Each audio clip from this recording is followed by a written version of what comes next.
Y había una vegana, una chiquita que digo amada. Estaba triste. Plorava molt perquè els seus companys i les seves companyes li feien coses lletges.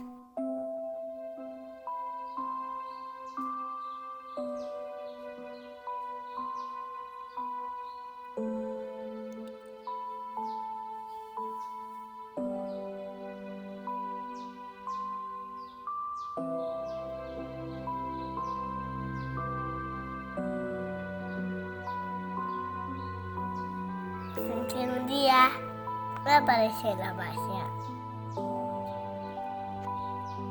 i va convertir les coses lletges de colors.